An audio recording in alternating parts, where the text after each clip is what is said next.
mixed martial arts. Mixed martial arts. How do we like our martial arts? Very early in the morning! So early in the morning. Actually, I guess for the West Coasters, it technically will be morning because in 15 short hours, UFC Shanghai kicks off from the Shanghai Indoor Stadium in Shanghai, China, as Zhang Mingyang, the Mountain Tiger, takes on Johnny Walker in our main event. A double main event because 2 5-rounders this weekend. And we're here to talk all about it. It's going to be a damn good time. This is the UFC Shanghai preview show. Hey, everybody. My name is Jed Meshew. You see it right there. If you're listening to this later, my name is Jed Meshew. I'm a writer for MMAfighting.com. It's a really terrific website. You should check it out. And we're here to do the damn thing we do for preview shows. We're going to talk about the 3 big fights, plus, a smattering of more. Talk about what's at stake this week. And then talk about whatever y'all want to talk about. A bunch of nonsense has happened in the past 12 hours or so, and we'll talk about all that as well. And joining me to talk about all that, we're changing it up. This man is on the program all the time, but usually he's in this chair. We have swapped things around just for diversity, keep things fresh, keep you on your toes. I'm speaking, of course, the voice of the MMA Fighting Podcast and YouTube network. Just not my best friend, but he's kind of all of our best friends. And the most swole man I know, and a darn good golfer as well, Mr. Mike Heck. Michael Heck, how you doing? I mean, darn good golfer is definitely a stretch. A very average golfer would probably be the way to describe it, but it's good to be here. Yes, there were some shenanigans last night. We'll dive into that. And yeah, I will be that person on staff, on the desk in 15 short hours, covering this event. So yeah, let's wake up bright and early, have some coffee, and let's get after this damn thing. Or just don't go to bed, if that's the way you choose to do it. Look, you may not be the best golfer, but you're not a bad one. But you may be the best trivia player in the sport of mixed martial arts because you guys won't know this. It literally just dropped. It is live now. Our friend Long Island Luke from the MK Network, we were both on his trivia show. I don't remember what it's called, but his socials Main Card Minute. And you should go check it out because somebody, I won't tell who, does pretty well in that. So enjoy that, everyone. But before you enjoy anything, the arms of the baddest stash in mixed martial arts, the best producer in the game, Mr. 3024, and the third man with us for this preview show, Casey Lyden. Look at those pipes. Look at those pipes. No sleeves, no mercy. That is a man that Fritz Frauendorf still has nightmares about, ladies and gentlemen. I'll never forget that name now. Never forget it now, will you, Mike? Let's dive into it, Mike. We've got some shenanigans to talk about, but we're going to table that for just a little bit because, like I said, 15 hours away from UFC Shanghai, the sort of follow-up show to a big pay-per-view roadshow, the return to China. I think certainly the first trip to China this year. I think the last time they went was November of last year, but that was not even to Shanghai. I think that was Macau. So this is the first trip in a while to the Middle Kingdom, and they are bringing a Chinese star, right? Zhang Mingyang has looked sensational in his 3 UFC fights.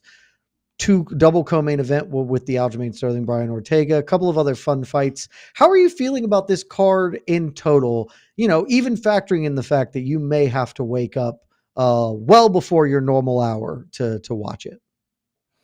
So a few things I'll say. One, I learned something. We dropped my interview with Zhang Mingyang. That is the correct pronunciation. Zhang Mingyang. Okay. Zhang Mingyang. Someone chastised me in the comments. And, I actually appreciated the comment because I've been saying Zhang Mingyang as half of the UFC broadcast team for the last couple of years. So it's good to know it's Zhang Mingyang, and that's a lesson I'll learn. So I appreciate that. It's important But to show growth. Thank you. 100%, 100%. I got that one wrong. It's fine. Like, I'm actually okay with the super early start time because the card's going to be over. Like, we'll be wrapped in pack with the post-fight show by like 11 a.m. Eastern time. And that's just a terrific thing because then we have the rest of the day to do whatever we want. I'm supposed to be playing in a golf tournament with my kid as my partner. So I'm pretty excited for that. And the card's not bad. Like, there are some meaningful fights on here. Like, the main event's a pivotal one. Big opportunity for Zhang Mingyang if he can go out there and nuke Johnny Walker. Kind of has the perfect opponent right now to look really good against. And 205 needs guys. It needs excitement so badly. It's such a stale, bad division that Zhang, could be that guy to climb the ladder, maybe get his 10th consecutive knockout, which is pretty wild. Co-main event has a lot of extra layers to it now, especially after what happened last night. Big one in heavyweight between Pavlovich and Waldo Cortes-Acosta. And then there's like a fun spattering of just some good scraps in there. So yeah, there's some things that are interesting. The top 3 fights are all important. There's a really good flyweight fight that has some significance, the Kavanaugh Charles Johnson fight.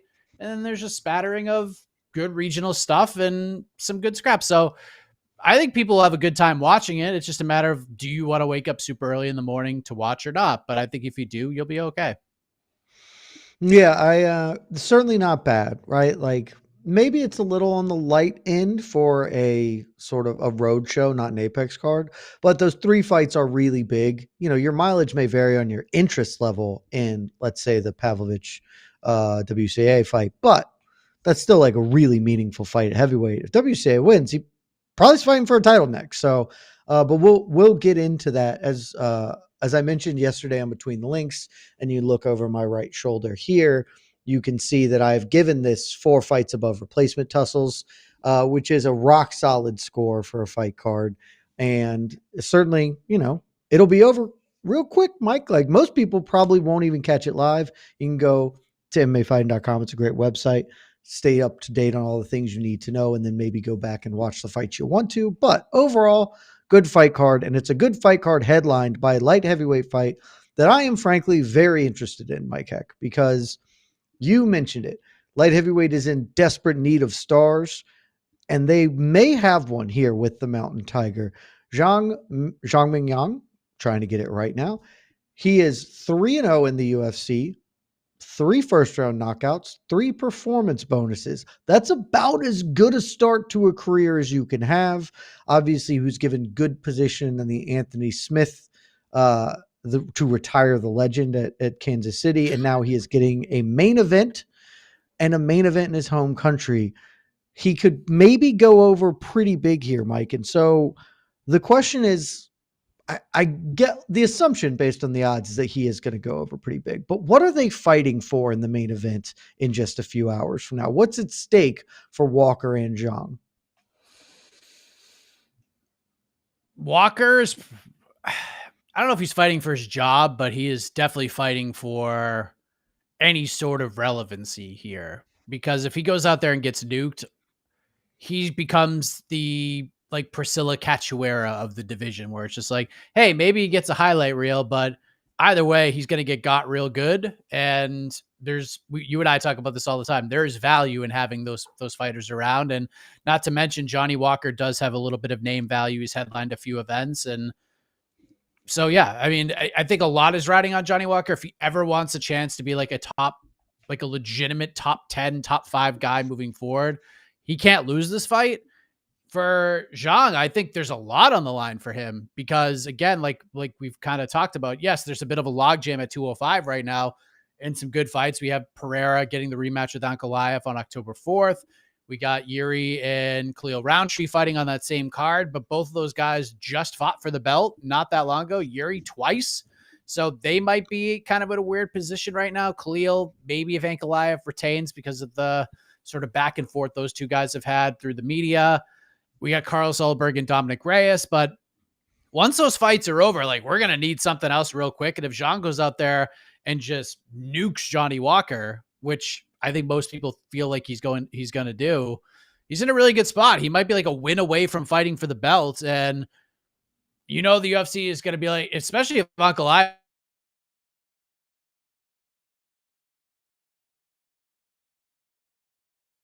the champion in the matter. So yeah, this is a big one for Zhang. But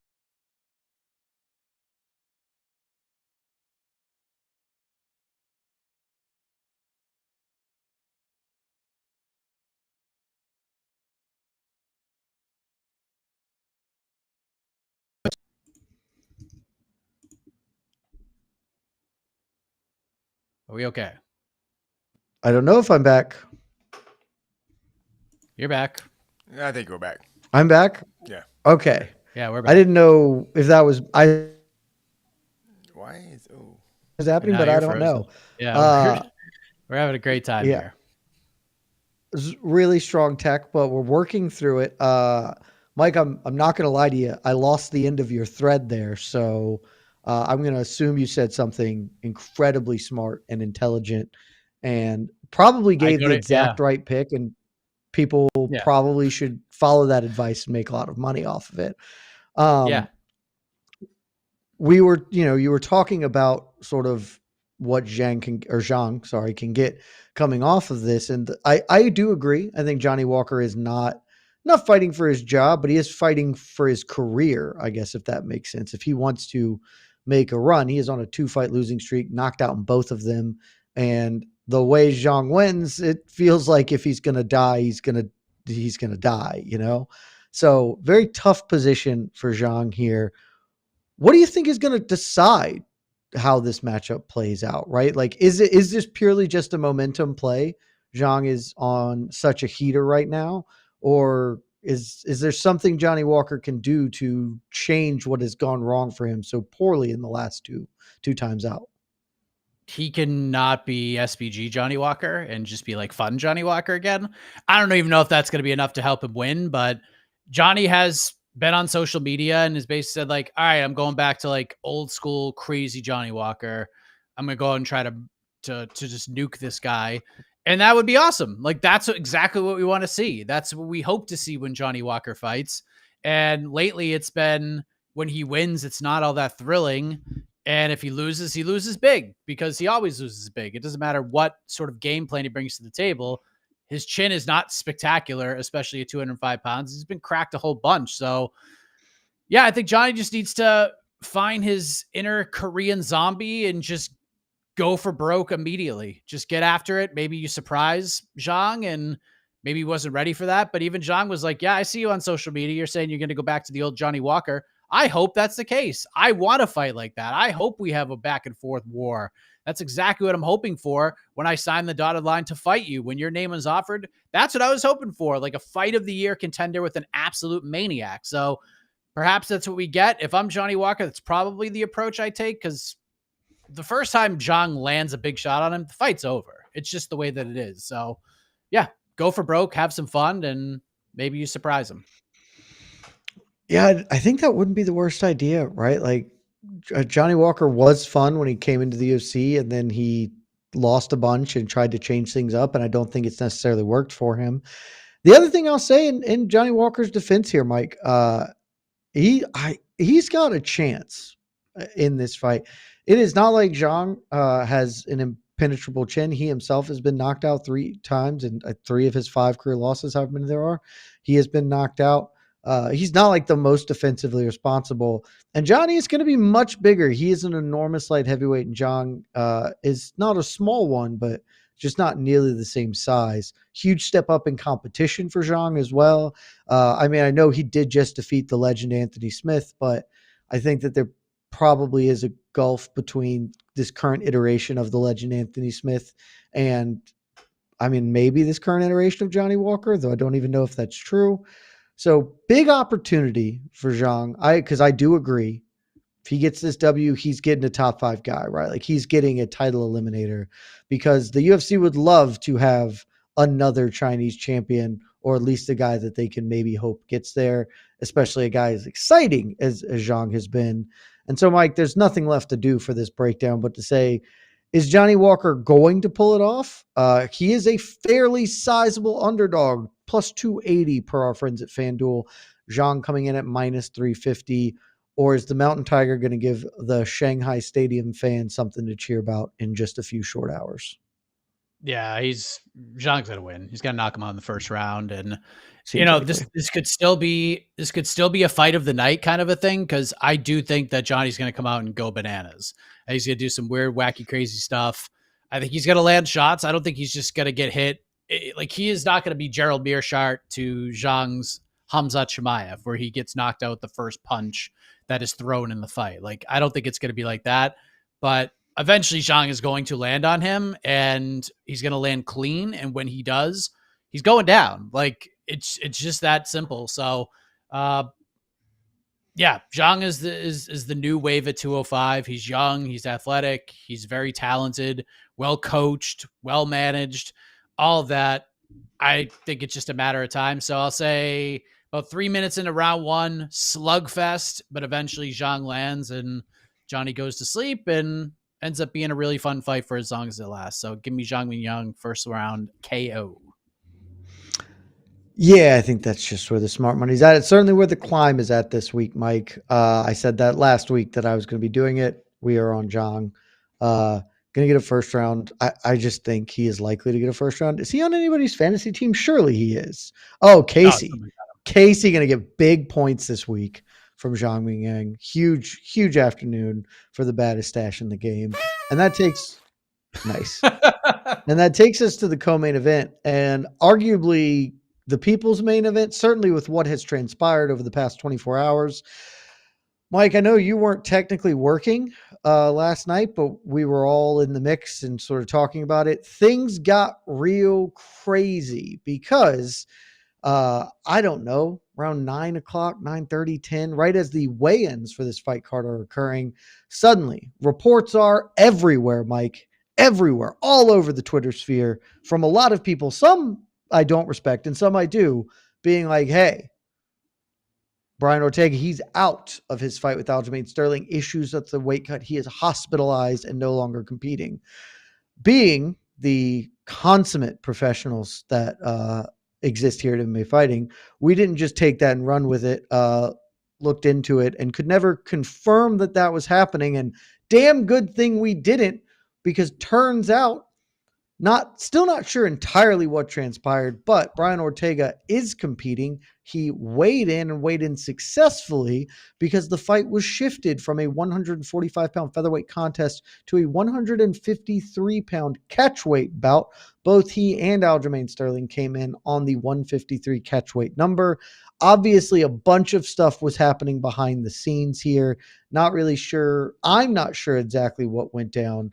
I am just sure that we didn't falsely report that Brian Ortega was out because we're very good at our jobs. And when I say we, I mean y'all. I didn't have shit to do with that. But, Mike, talk to me about all the craziness that went down for about a 20-minute span last night. And how are you feeling about this? Are you feeling any different about this fight given sort of the wackiness that has occurred? Well, there's a lot to unpack here. I was working when I saw this happening because I thought you were off. I was not on the schedule, yeah. but once I saw this, of course, I dug into it. I was probably either texting, messaging, or on the phone with about a dozen people as this is all going on. People who were in the know. 4 or 5 of them were just like, I have no clue what's happening. There's a couple that was just like, I know what's happening, but I ain't saying shit. And then there was like 6 or 7 people who were like, here's what I can say. At no point through any of the conversations was I told this fight is off. It's not happening. It got to the point where it's like, yeah, not looking good. Everyone was essentially on the same page. Ortega is on the struggle bus, but the fight at no point from all the conversations I had was I told that this fight is off, that it should be reported that the fight is off. Never got to that point. So yeah, we stuck with it. And there were some people along the way. It's like, yeah, it's probably not happening.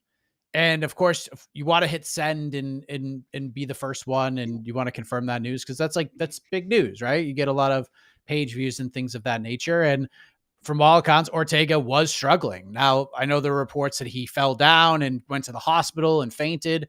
I wasn't told any of those things specifically. but I was told he was struggling real bad. And case in point, the second he walked to the scale, and then more so when he walked up to Aljamain Sterling for that face-off, my immediate thoughts were, this fight should not be happening. Brian Ortega should not be competing in a fight tomorrow morning. He should not be. This is ridiculous. He looked like absolute, as my cousin Greg always said, he looked like piss run over by shit. It was bad. He could barely stand. He could barely stand and walk. Like, I thought he was going to fall off the friggin' stage. This fight should not be happening. It is absolutely ridiculous. It would not shock me in the next 2 hours if we get a UFC news note that just says, due to weight cutting complications and not being medically cleared, Brian Ortega will not be fighting Aljamain Sterling tomorrow. I would not be surprised at all. I will say this, though. If I truly hope Aljamain Sterling negotiated his contract and got a big ass bump in his deal, because let's be honest, this entire thing has been mismanaged on the Aljamain Sterling side from day one. I mean, I spoke with Aljamain Sterling. He was really pissed off this fight was 5 rounds because he's not getting a dime extra than he would have got if this fight was 3 rounds. And I saw some people kind of giving Aljo shit and saying, oh, he just whines and complains about everything. No, that's not how this works. If you fight in a 5-round main event, you get more money. If you're fighting in 2 extra rounds, you get more money. There's precedent set for all of this. And now Aljamain Sterling is like, no, you don't get any extra money. He just said, like, yeah, my manager said he was going to be on it, and now he wasn't on it, and I'm still waiting for extra money. And at this point, it was too late to do anything about it now. So hopefully, and I know Aljo said that both these fighters are managed by the same person. Hopefully, Aljo is getting a bump in this, because this is, if you're him and you had to fly all the way to Shanghai for this, and now you have to sit there and deal with the emotional ridiculous's of a guy who's barely able to make lightweight with how much he was suffering.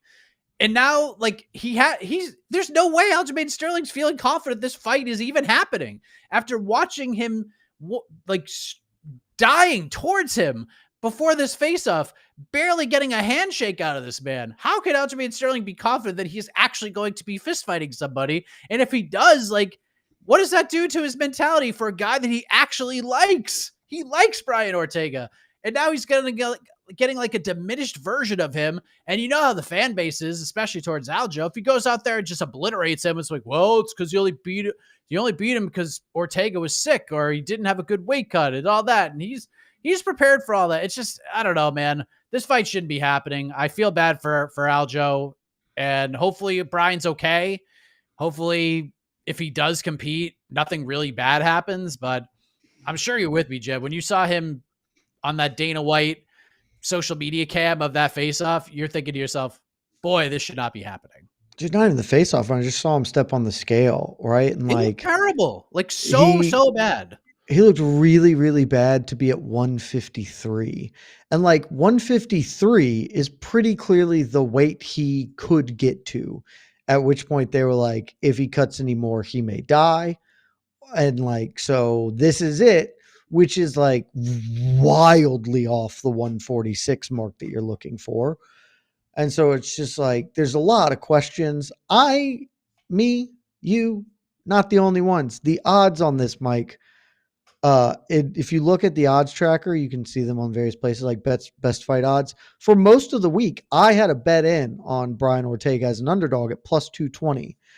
Right around 11 o'clock last night, the odds shifted from plus 220 for Ortega up to plus 350. Now it's come back a little bit per our friends at FanDuel, down to plus 300, but Aljamain Sterling bumped an enormous notch as the betting favorite in this card after that.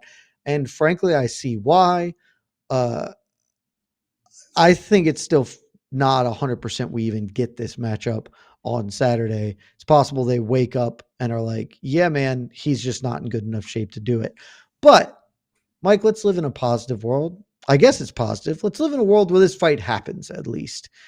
Previously I was going to ask a lot of questions about like, what are you thinking for how this fight will go? Like, because in a perfect world, I think this is an incredibly intriguing matchup, frankly, of two guys who have a ton of flaws in their striking game, are dynamite grapplers. I would certainly say Aljamain Sterling's a better wrestler. Brian Ortega, the better submission threat, probably creates more scrambles, more dynamic. That is less at play for me now than it previously was, what with this horrible weight cut. I guess really the primary question, I'm just going to give away my hand. It feels like Aljo's going to win this fight now. Maybe he thought he was going to win before. I thought it was 50-50.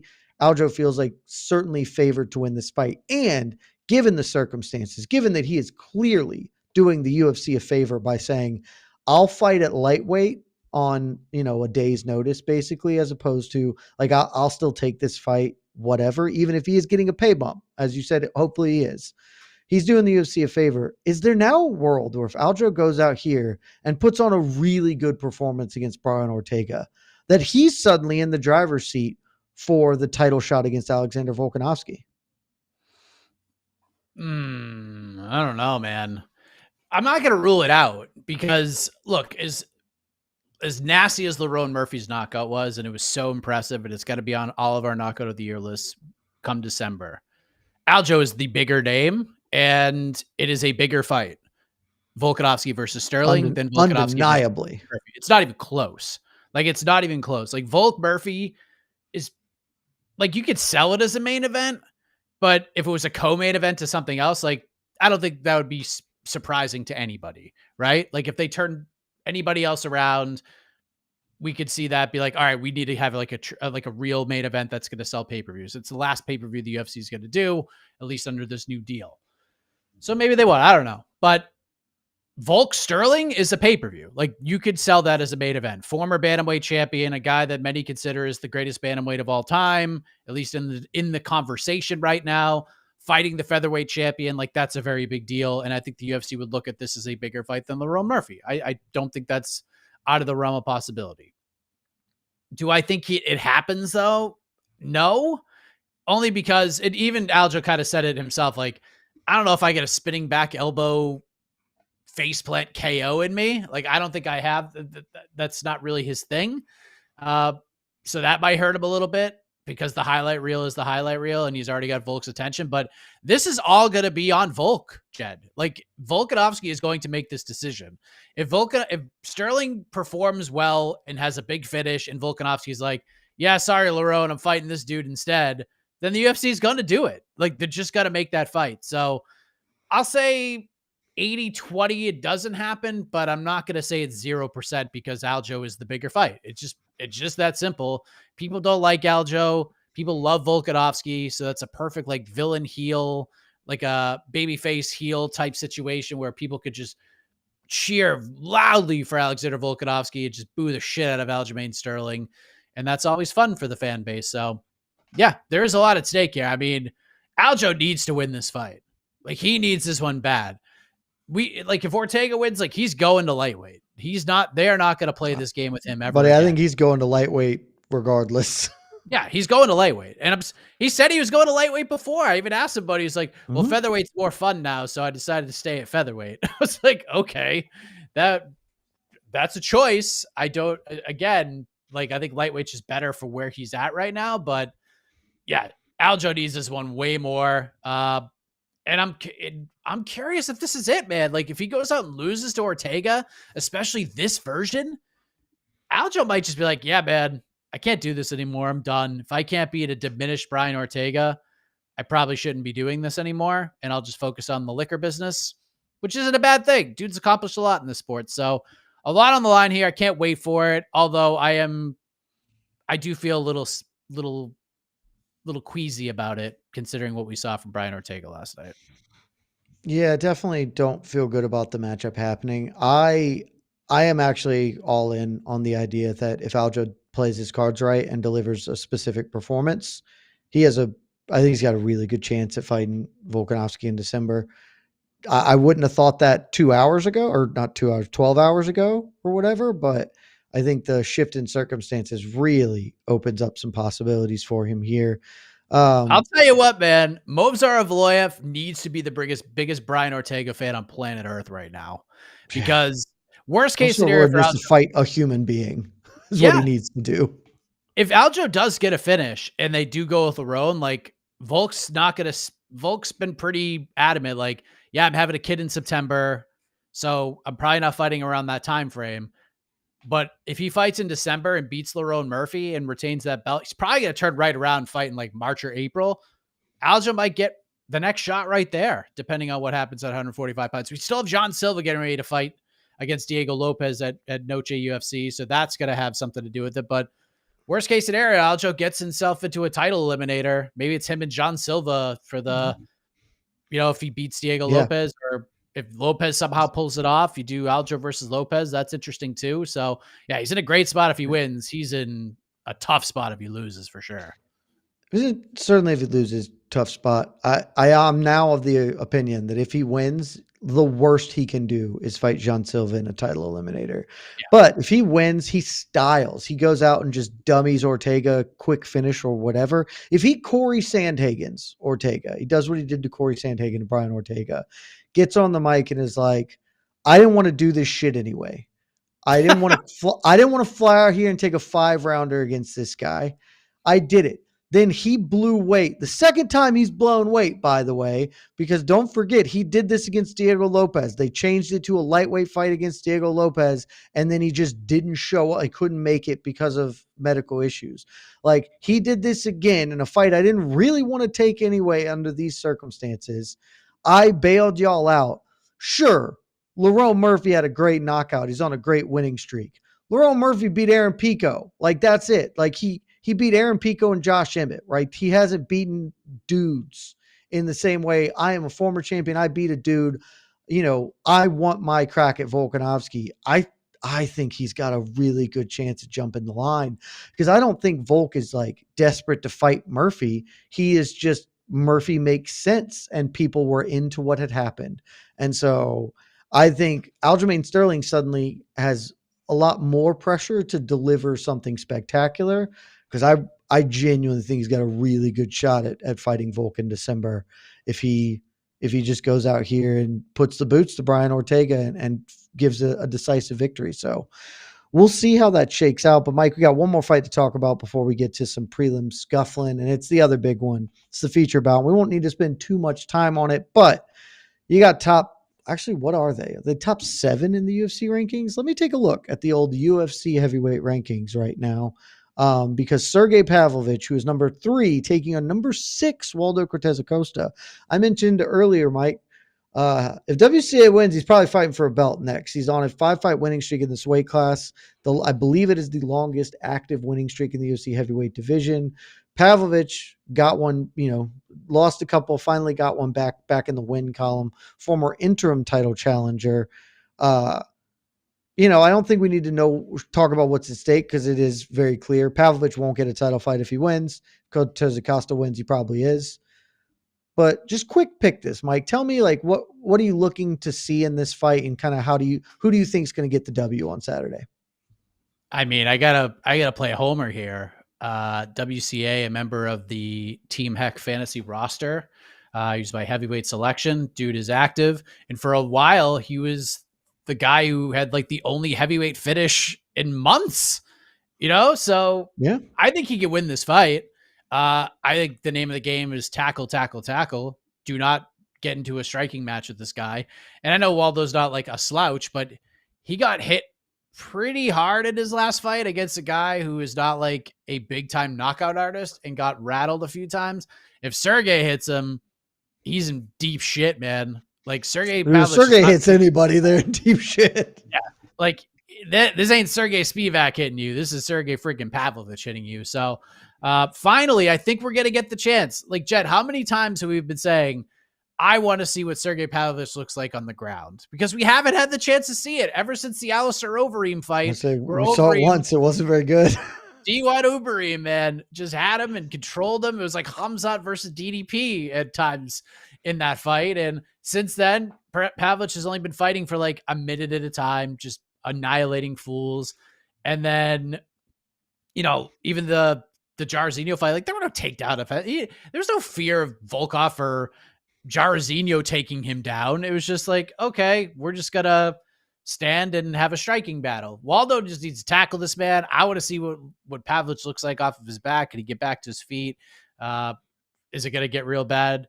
I don't know. I want to see that part of the evolution of his game. And I think we're going to get the chance. Waldo Cortes-Acosta is going to go out there and get the damn thing done. I don't think he's going to get a title fight, but you don't think so? Maybe. I think you do the Derek Lewis, throw him in a main event against Derek Lewis. You just need bodies to throw at Tom Aspenol. And if he wins, he's on a 6-fight winning streak, and now he's got a top 5 win or whatever. Pavlovich is number 3. So if he wins, he's number 3. Jelton's fighting Volkov on that same card. Yeah, Tom can fight them in back-to-back months. He can fight him in back-to-back Tom is going to move. Tom is going to move through this division. Do back-to-back fights. Just throw him right in there against the winner. Like he wins, be like, yo, Jelton, let's go. Awesome. That would be so good if they did that. That would be terrific. Yeah, I don't think WCA is going to get a title win, but I do think he's going to win. I'm going the opposite. I am obviously Team Pavlovich. Team Pavlovich was one of my picks last fantasy season. He was my keeper this season. And he is your betting favorite right now, Mike. Minus 260, the comeback on Waldo Cortes-Acosta, plus 215 per our friends at FanDuel. So if you're believing in your boy, think he's going to get it done, then you can make a little bit of scratch on him.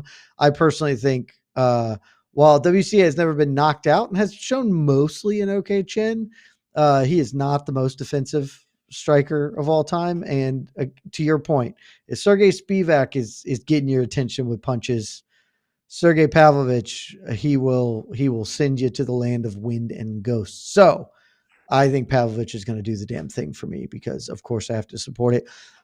Two last things for us to talk about. What's the over-under on this fight? Because, I mean, heavyweight over in this fight might be full electricity. Round betting, give me a second. Total rounds. 1.5 minus 156 for the over 1.5. Waldo Cortes-Acosta, he hits the overs. Boy, does he. Sergei hits the unders mostly. But yeah, they are favoring the over 1.5 is minus money right now. All right, that's not great. That would be sweaty. Be real sweaty for an over 1.5. Yeah, I'm not going to do that. The only bet I have on this card, and it's a very tiny one. It'll probably get me like 2 days worth of iced coffee. WCA by points plus 500 is the only bet I have on the I think that's card. If you're betting WCA, I think that should be the bet. I think it's just a much better bet than doing WCA straight up. But it's still going to be a loser. Mike, before we get to the questions, so start asking your questions now. We'll get to those in just a minute. 2 more points of business. The first, there are a lot of fights on this card. We don't need to talk about all of them unless you guys want us to, and you can ask specific questions. Pick one fight we haven't spoken about. Could be from the main card or the prelims. That, one standout bout that you are looking forward to watching in the wee hours of tomorrow morning. I mean, I'm not going to take the Kavanaugh-Johnson fight because it's too good. I don't think it's like under the radar. I think people are all equally as excited for that one. I'm just going to, just because I think it deserves to be talked about. Welcome back to the UFC, Kyle Dawkins. I feel like the story has just Look at you go. I'm so proud of you. Yeah, like no one's talking about this. I was going to talk about because I thought you'd take Lonnie Kavanaugh, Charles Johnson. I was ready to talk about this one. So nice. Like I don't know. And truly, I have no clue what's going to happen in this fight. I really don't, because I feel like Kyle Dawkins underperformed based on his talent level. Like I think Kyle is like a really good fighter. And I think there were flashes of that in the UFC, but I think some of the moments just kind of got to him. Perhaps he jumped on some fights he shouldn't have and jumped on some short notice opportunities that he shouldn't have. Dude's real good. Like he is solid. I think he's a live dog at plus 220 as well. Cause I do think like on his best night against Michelle Pereira's best night, I think Dawkins probably wins this fight. But there are different pressures of fighting in the UFC, especially for a guy like Kyle, who's just scratched and clawed his way trying to get back in there, and then finally gets this opportunity, and he has to fly to friggin' Shanghai in order to get this fight. So, good for him. Cool fight. I'm looking forward to that. It's definitely not getting the attention I think it deserves.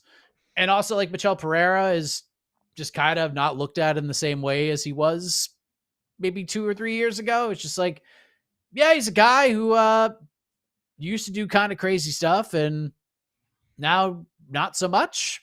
Look how they massacred my boy. Yeah, and plus he got the Fluffy treatment, and it's hard to come back from the type of ass whooping that Fluffy gave him. So, yeah, I'm intrigued by that fight. He had his moments.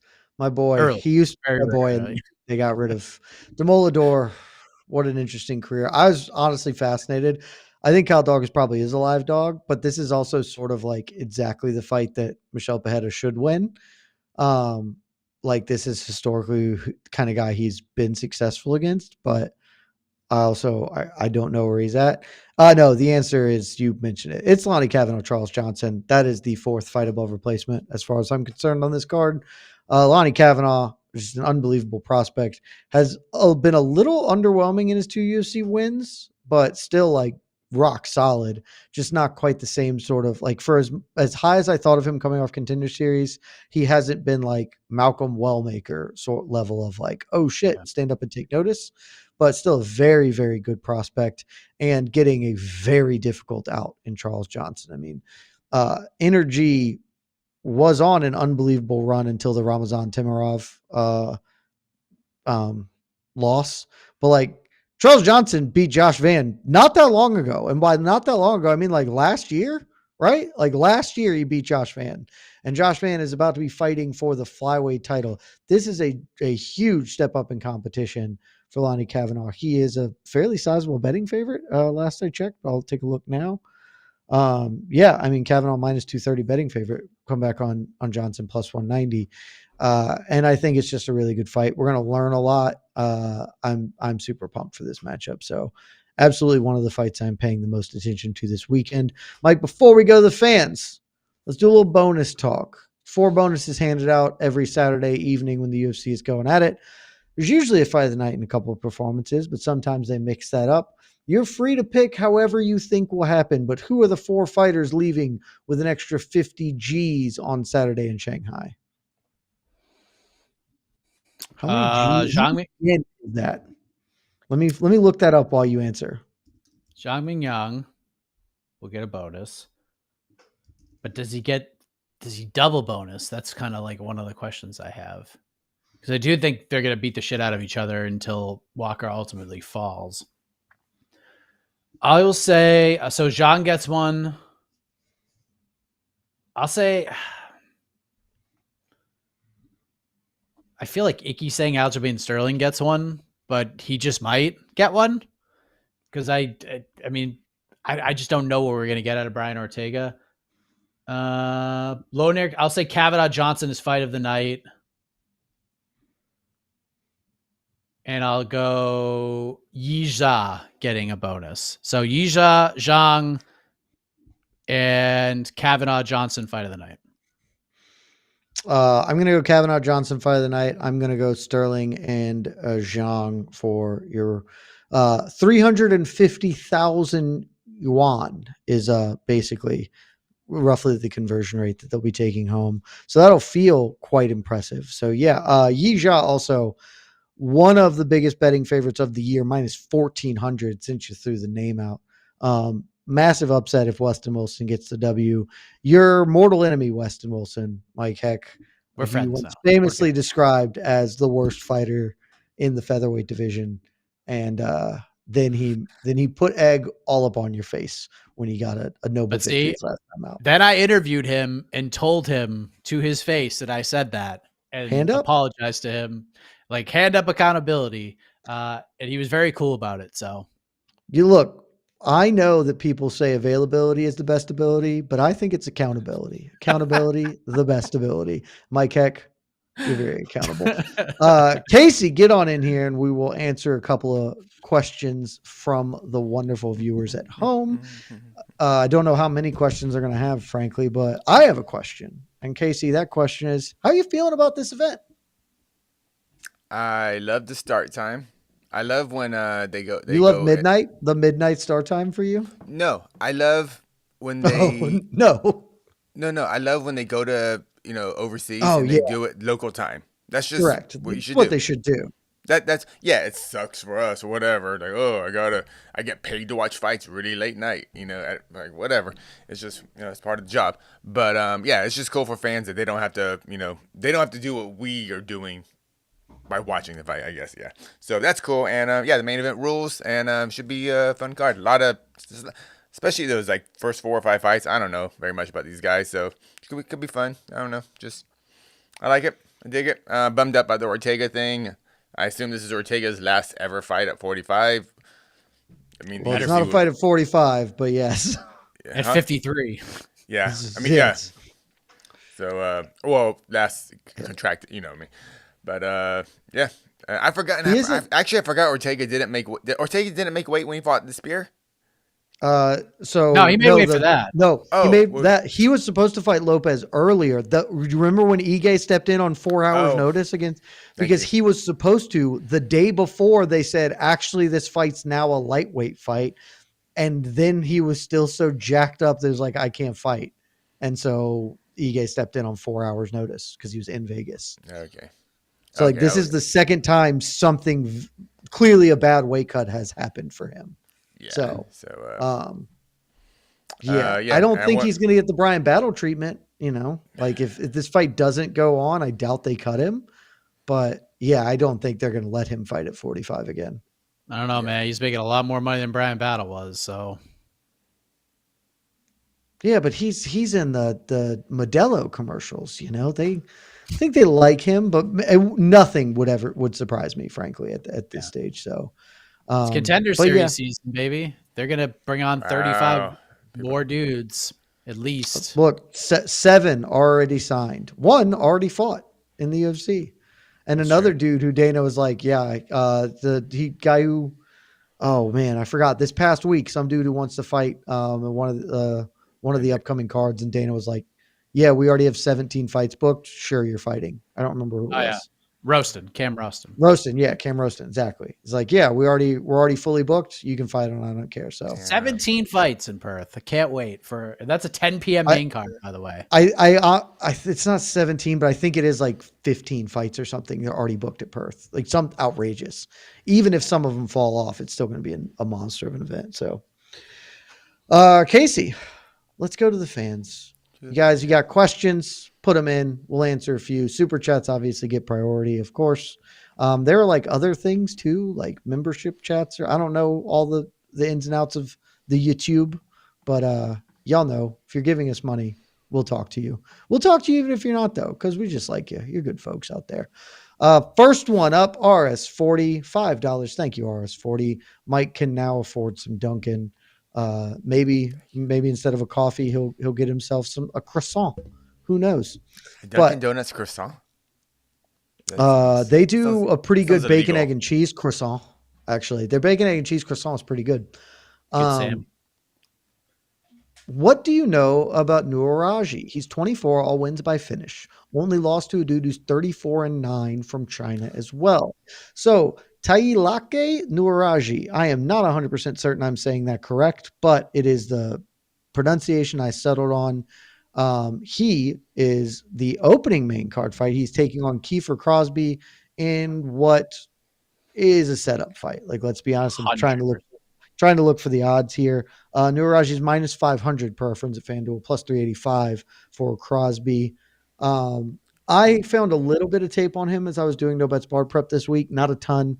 He obviously had, I believe, 1 Road to UFC fight, so you can find that out there.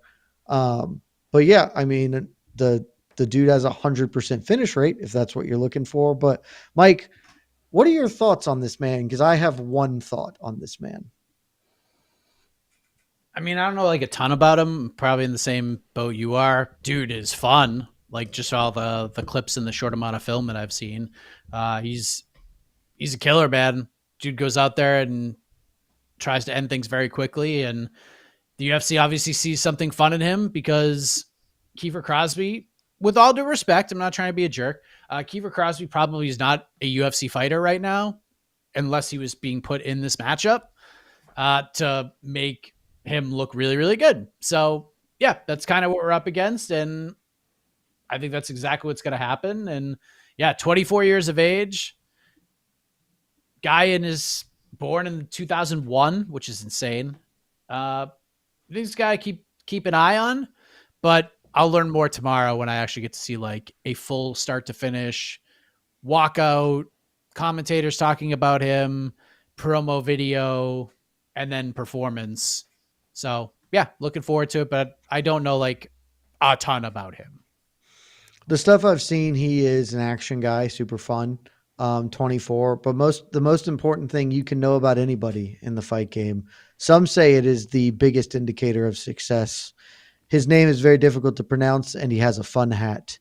And if you are in the Venn diagram of those two things, you're probably awesome. Just ask Shavkat Rakhmonov, ask Khabib Nurmagomedov. If you got a fun hat and a tough name, you're probably a badass. So I believe Nuraraji. I mean, this is clearly a setup fight. He's super young, and yeah, somebody to watch is a good way to put it. RS40, thank you. Thank you, RS40. I just never seen these words together, so I'm gonna put this on the screen.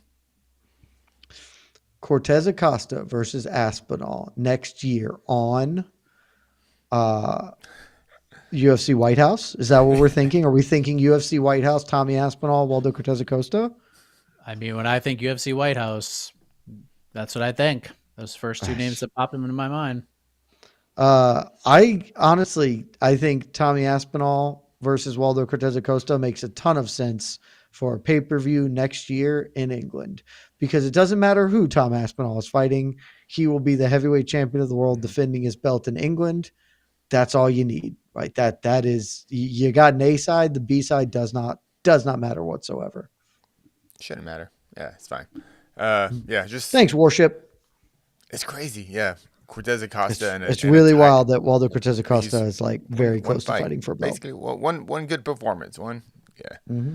If he knocks out Pavlovich, like if he pulled that off somehow, it's zero doubt in my mind he's fighting. I'm still like 90% just a win. He's fighting Aspenol next. Yeah, I mean, who knows? Maybe he's got a lot of like Lerone Murphy vibes to me, where it's just like, yeah, the guy's clearly good, but no one's like overexcited to watch him fight. But this is heavyweight. This ain't featherweight. You know, they got four people. Murphy looked a lot better on the way up than Acosta did. Well, yes. Right. Certainly that's true. But I'm not relative saying like, to divisions, Casey. Oh, okay, we got to lower our expectations. Yeah, this is a guy who even at heavyweight, I look at WCA as a guy, and they're giving him matchups and he keeps winning. But he's a guy that's just like, yeah, he's probably gonna have to win like 3 more before he fights for a belt. Just because the fans. I mean, he's a heavyweight who doesn't finish people, which is a really tough scene.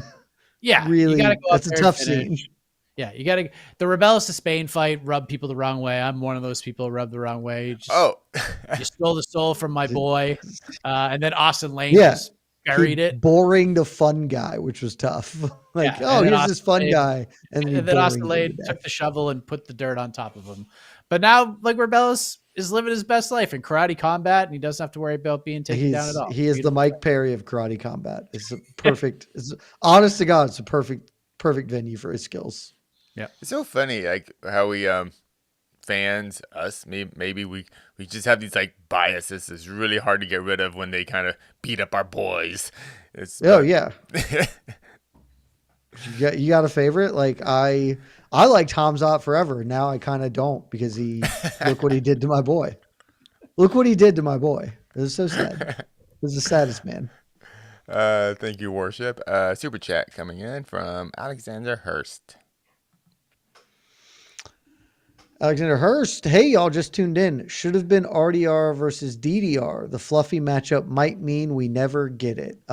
Alexander, I also see you've added additional notes in the comments here that you can't edit. You meant DDP, not DDR. I did believe that you were talking about Reiner de Ritter versus Dricus du Plessis and not Reiner de Ritter versus Dance Dance Revolution. But given that man's general lack of coordination, I would kind of be interested to watch RDR do Dance Dance Revolution and see if he can be any good at it. Mike, I know that you just flat out disagree with this take and that this is the fight you are the most excited about. And I also disagree with this take that we'll never get RDR DDP because we're gonna get it after. Don't worry about it. Fluffy, I've made a choice and I'm gonna stand by it. And the last time I was this confident about a pick, I was this close to it being correct, and then it just all fell apart. And for those who wonder about what I'm talking about, my prediction was Glover Teixeira is going to destroy Yuri Prochazka in like 3 minutes. That fight's not even competitive. It's going to be over in 3 minutes. And boy, was I super close. And then we got this is very. And then we got the greatest title fight of all time. So perhaps You were like kind of close, but then also kind of incredibly not close. I know, but like Glover took it was him like down when you at his like back, when and you we're all lip like, a it's chip. over. Yeah, it's like when you lip a chip, like you chip and it looks like it lips, but then it rolls out 50 feet past. You're like another half inch, and that would have been perfect. Instead, it's not remotely close. I think Fluffy's going to destroy RDR.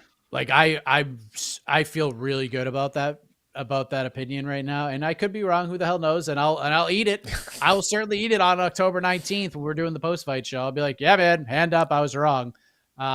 I think Fluffy's going to win. I think he's going to win convincingly, and he's going to go on. He's going to fight Khamzat Chimaev, and it's going to be incredible because I do think that Fluffy, out of all these guys, and I think I would pick Khamzat pretty comfortably to beat Fluffy or anybody else right now. I think Fluffy is the one dude who stylistically could maybe give Khamzat a little bit of a problem. I would still pick Khamzat, like I said. But that just means, Jed, that based on said result, DDP is still going to have to fight somebody. He's still going to have to get at least a win, maybe two, maybe more as long as Khamzat is champion. We could still get RDR DDP.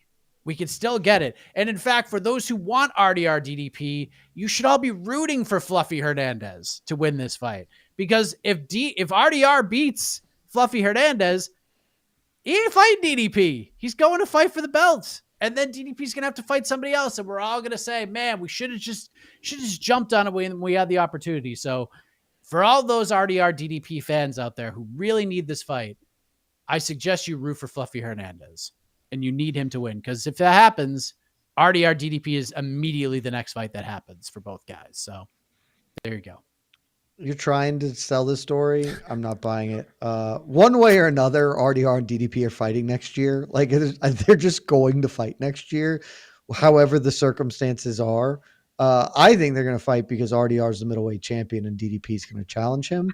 But mostly, I just want everyone to know I'm so happy. Like I'm so proud of the fan base for just unabashedly getting behind RDR DDP, which like I'm comfortable in saying I was among the first people to be like, I would like this fight to happen.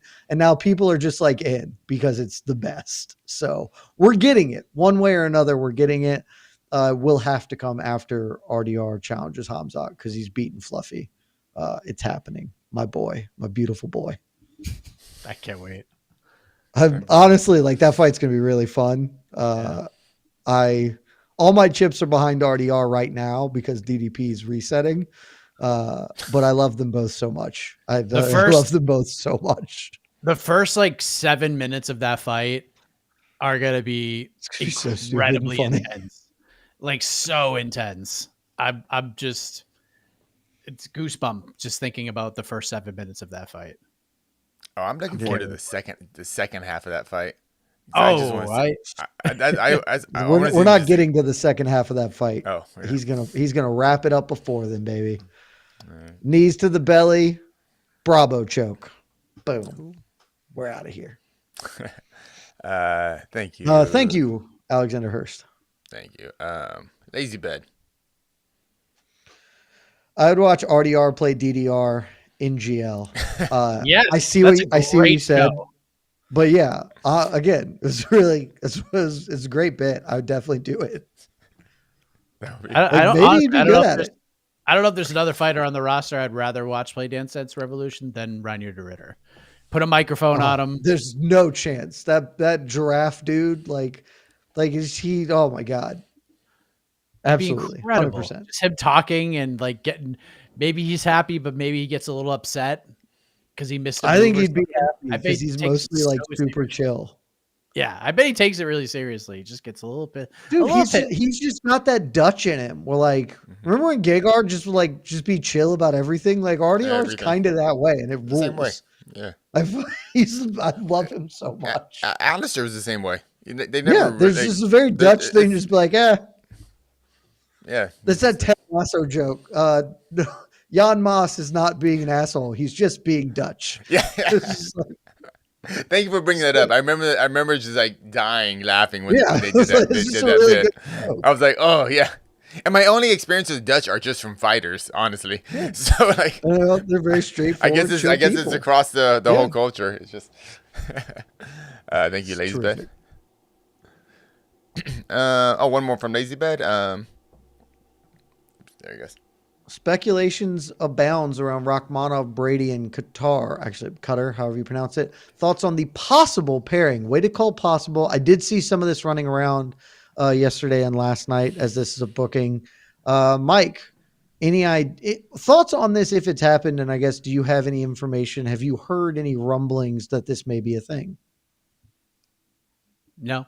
The other thing I really heard was what Brady already sort of publicly disclosed.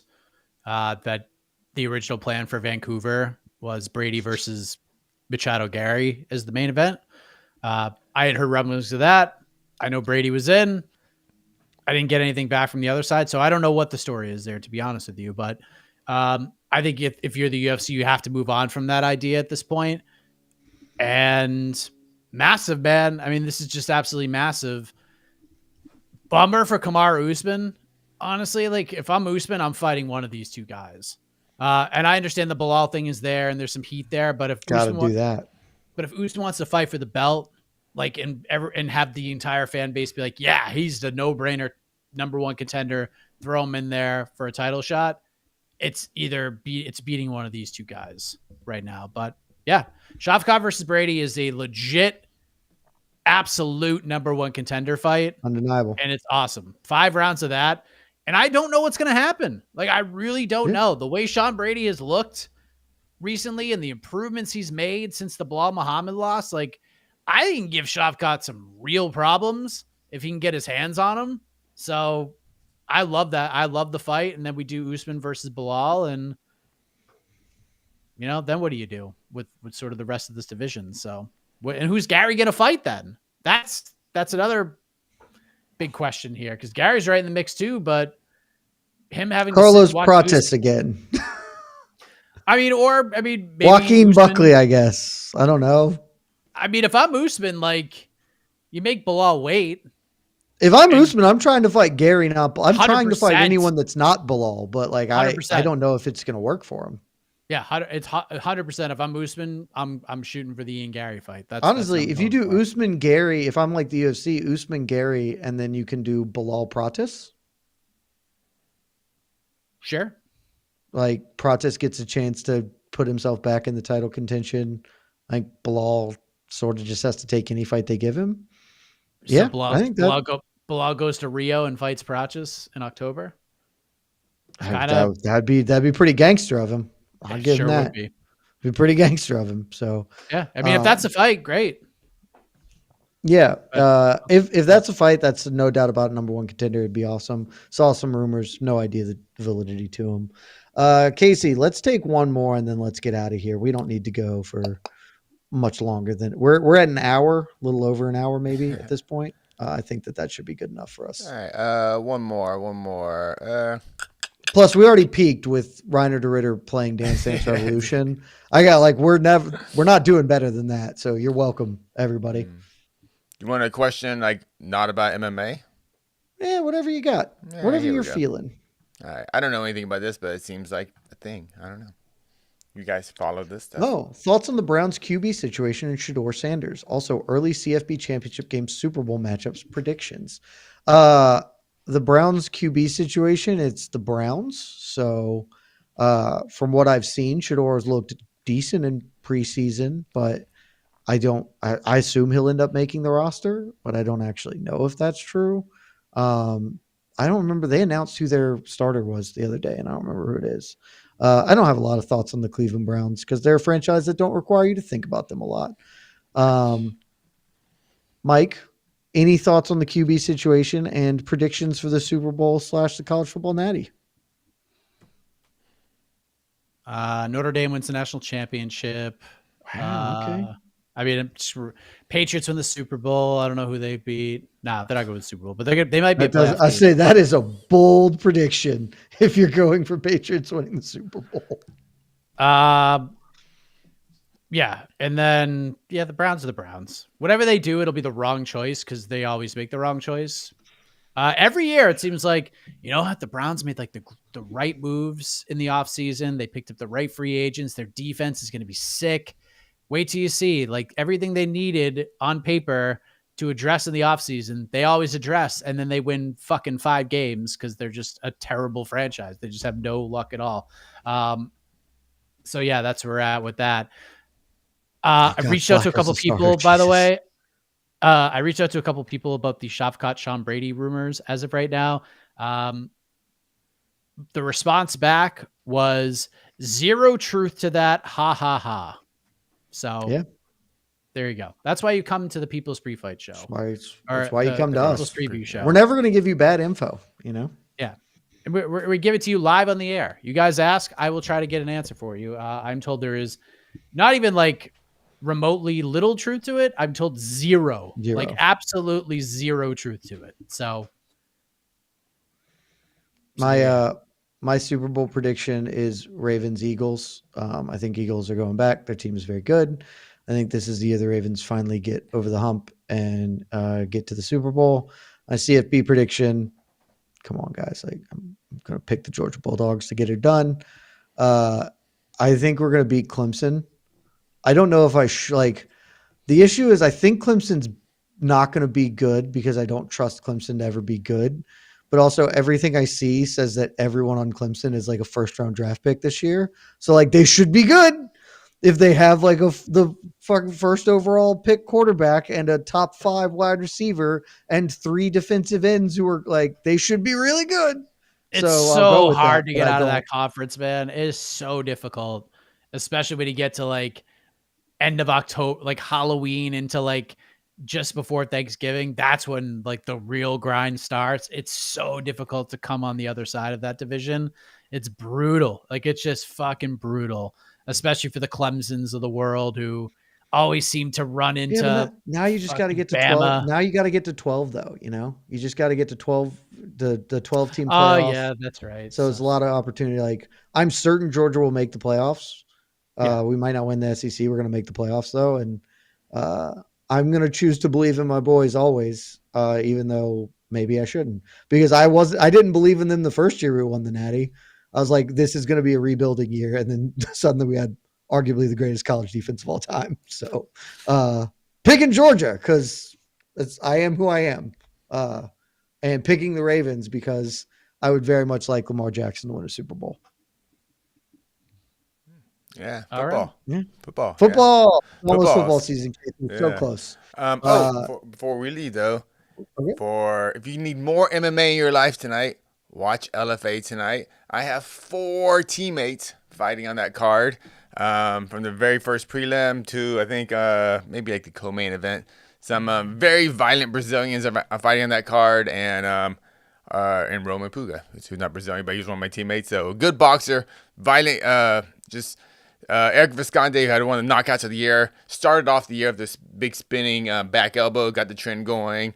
Rafael Militia, he's had a nasty calf slicer in his last victory. Roman Puga is his first fight in LFA. He just had a great victory, and up next, great boxer, and opening the card is Mari Piccolo, just a really good flyweight prospect and making her LFA debut. So watch it tonight. Enjoy all the mixed martial arts. Enjoy all the mixed martial arts. Maybe you enjoyed the PFL last night. Fabian Edwards with a Leon Edwards style head kick finish. A lot of other pretty mid stuff happened. I was casually watching. I was not super plugged in, but dude, that certainly was dope. Freaking rock, dude. Yeah. That fight there were a couple of good things. Some of the prelims were pretty tough hangs, frankly. Oh god, but heavyweight fight was real bad. Oh boy. But there was some good stuff on there, and what a way to finish tonight. Good year for PFL, man. Really good. They're in a decent spot right now.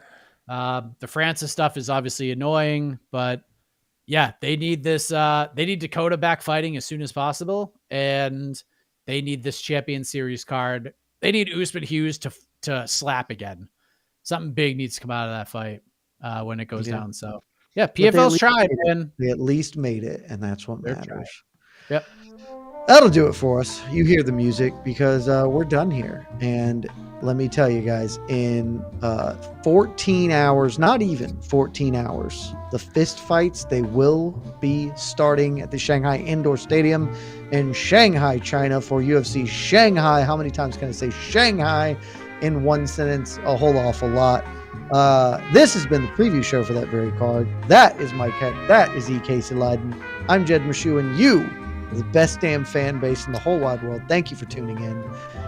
We will have a post show. We won't have a pre-fight Q&A because it would be 2:30 a.m. So that's not happening. But there will be a post show, and there will be all the coverage you come to know and love at MMAfighting.com. Terrific website. So stay locked in, and we'll see you in a couple of weeks. Probably sooner, but we'll see you for the post show. Love y'all. Bye.